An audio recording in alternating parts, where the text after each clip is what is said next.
matin, donc, on est dans Matthieu, donc on va finir l'évangile de Matthieu avec l'année liturgique, donc ça va nous conduire encore jusqu'à fin novembre.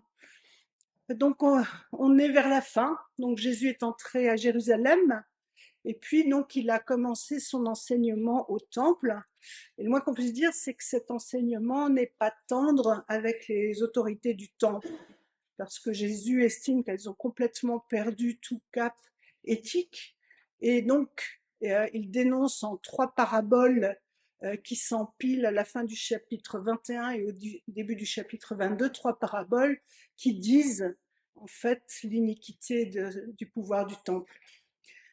Et donc, ça déclenche forcément une réaction. Alors les pharisiens s'emploient à former une coalition contre Jésus, et donc Matthieu nous raconte ces tentatives je dirais, de mise en cause de Jésus. Ce qu'il cherche, c'est à mettre Jésus, le pousser à la faute, de manière à pouvoir le faire condamner. Et donc ça donne 3 passages qui commencent donc dans le chapitre 22 à partir du verset 15.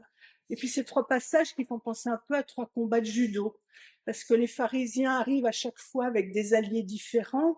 Dans le premier passage, vous vous en souvenez, c'est rendez à César ce qui est à César et à Dieu ce qui est à Dieu. Donc là, ils sont venus avec les partisans d'Hérode pour que justement essayer de le mettre en faute sur l'impôt.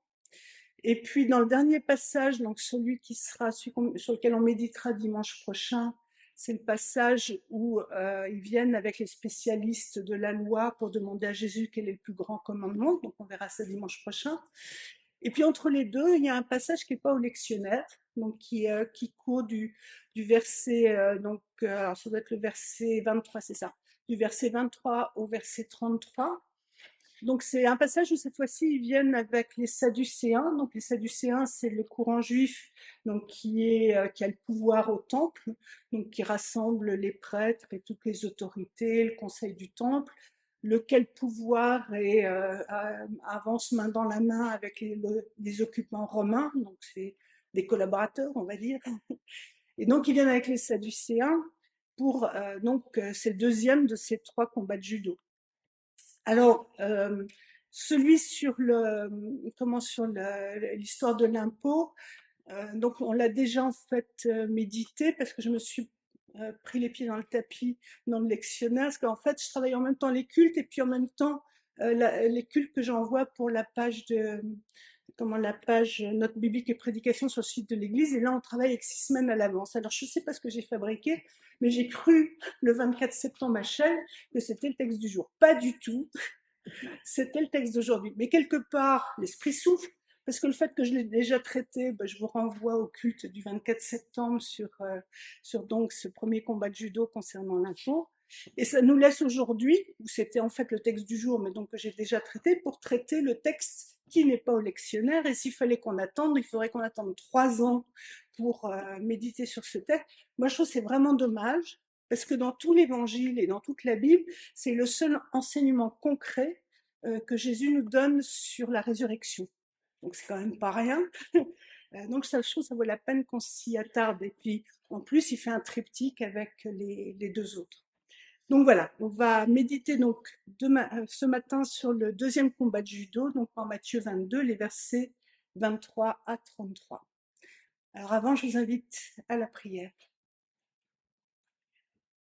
Seigneur, ton esprit souffle sur nous pour que cette parole que nous allons entendre, qui surgit d'ailleurs du lectionnaire, soit pour chacun de nous du pain pour la route et de la joie à ton service. Amen.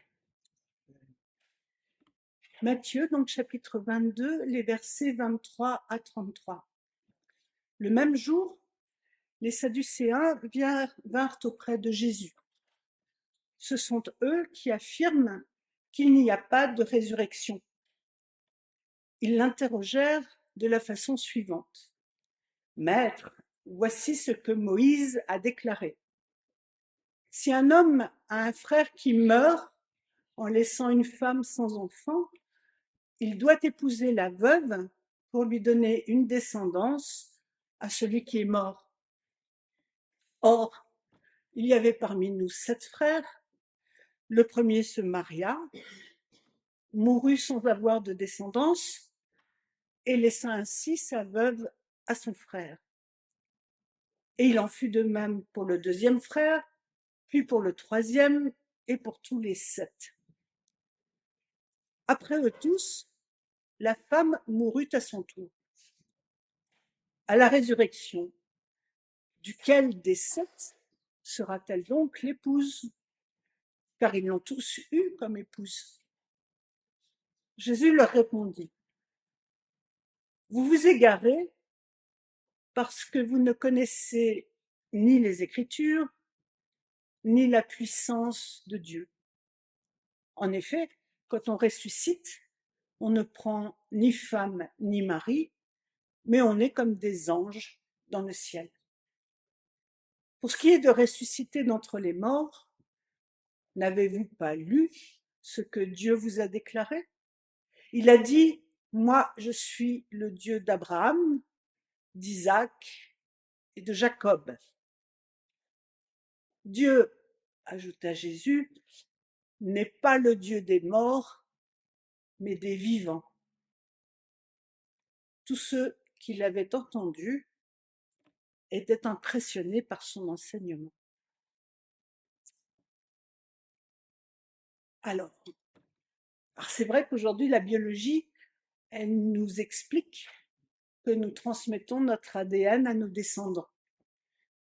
Et pour les Sadducéens, donc ce courant juif qui détient le pouvoir au temple de Jérusalem, voilà la seule et vraie manière de se survivre à soi-même, en laissant des enfants, une descendance après soi, qui porte un peu de cet ADN, un peu de nous-mêmes. Au point qu'il faut tout faire dans la loi juive pour éviter à un homme de mourir sans descendance. Bon, on ne parle pas des femmes, c'est clair qu'on est dans une société patriarcale et que la question ne se pose même pas. Mais en ce qui concerne donc les hommes, c'est tout à fait impensable qu'un homme meure sans descendance, parce que comme le dit le Deutéronome au chapitre 25, ça correspondrait à un oubli total, je cite, à l'effacement de son nom du peuple d'Israël.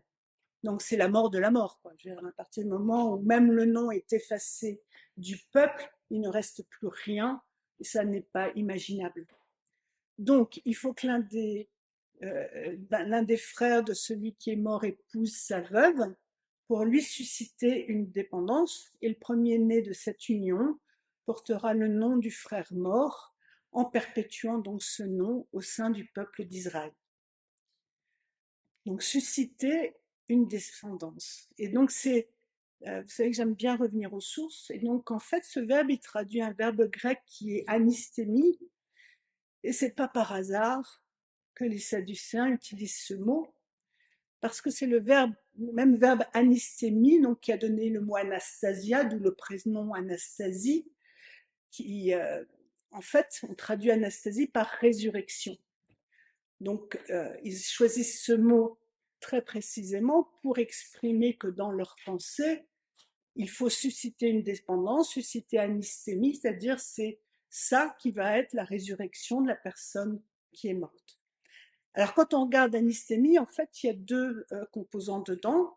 Il y a le verbe istémie, donc qui veut dire placer debout, érigé, fixé. Donc, c'est l'idée de, voilà, comme je suis devant vous, je suis placé debout devant vous. Et puis, il y a ana, qui ajoute une idée de mouvement. Alors, deux types de mouvements. Un mouvement dans l'espace, qui est un mouvement de bas vers le haut, donc ana. Et puis, un mouvement dans le temps qui exprime un recommencement. On repart au début et Anna.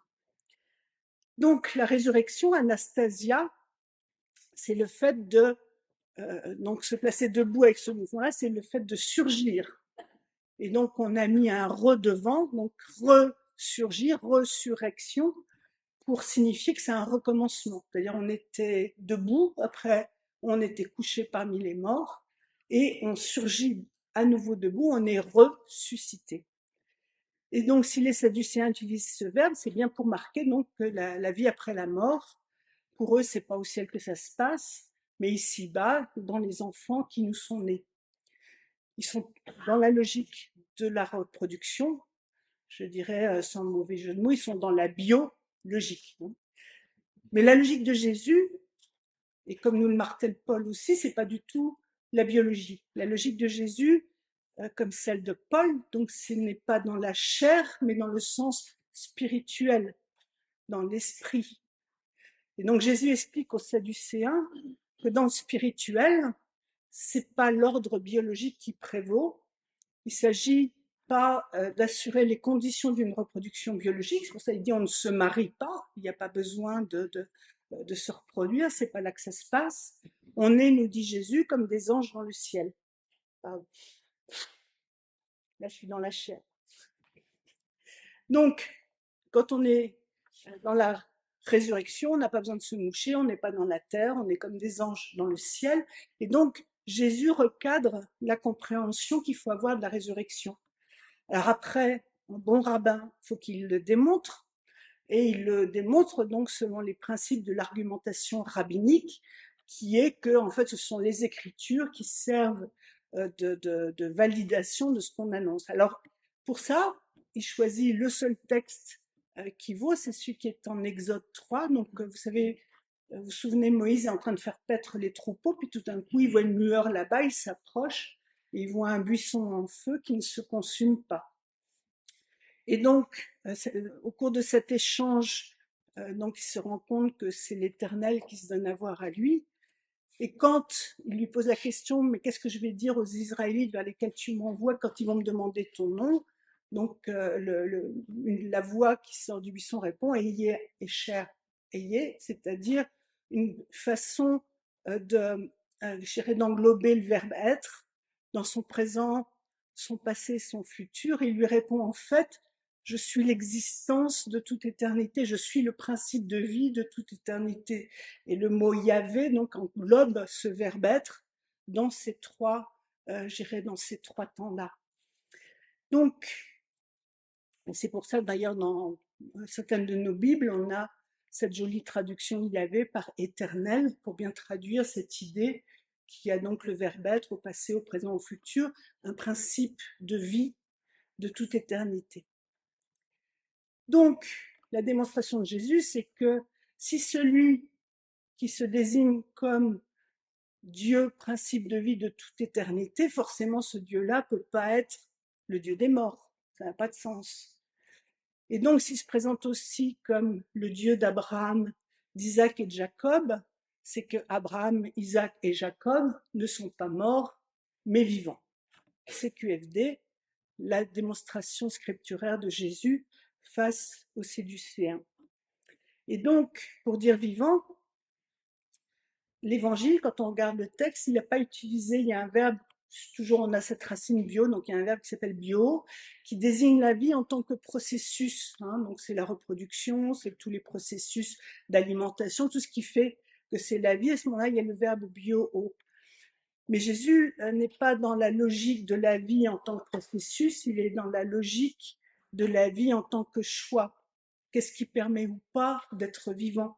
Vous vous souvenez, toujours dans le Deutéronome, toujours dans le discours de Moïse à la fin, au chapitre 30, verset 19, j'ai placé devant vous la vie et la mort. Choisissez la vie afin que vous viviez, vous et votre descendance.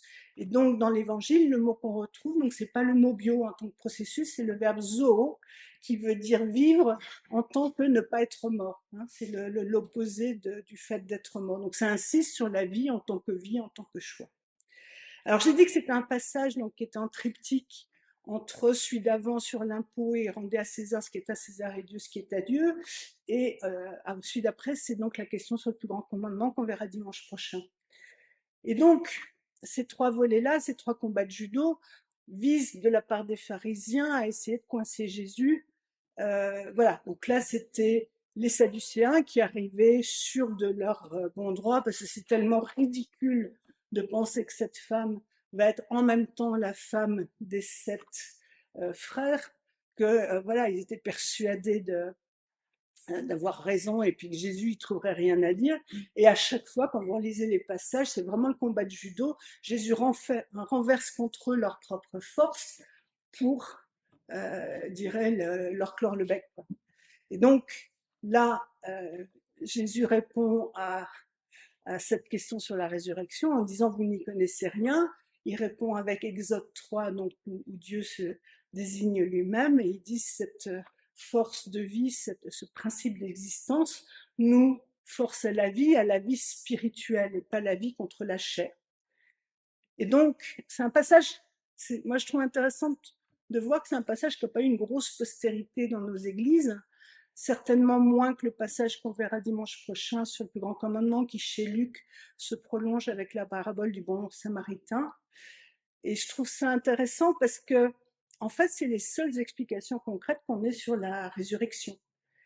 Alors, moi, je trouve ça intéressant d'autant plus que si vous ouvrez vos cantiques, à la dernière page, il y a la confession de foi œcuménique, donc le symbole des apôtres, et vous pouvez lire dedans, donc à l'avant-dernière ligne, je crois la résurrection de la chair.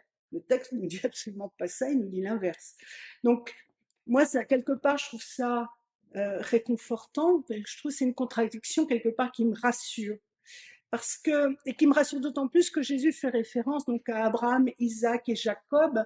Il fait référence donc à des témoins finalement de sa Bible à lui, donc du Premier Testament, des témoins qui sont quand même pas des figures parfaites. Hein, ils ont fait aussi ce qu'ils ont pu chacun à leur tour.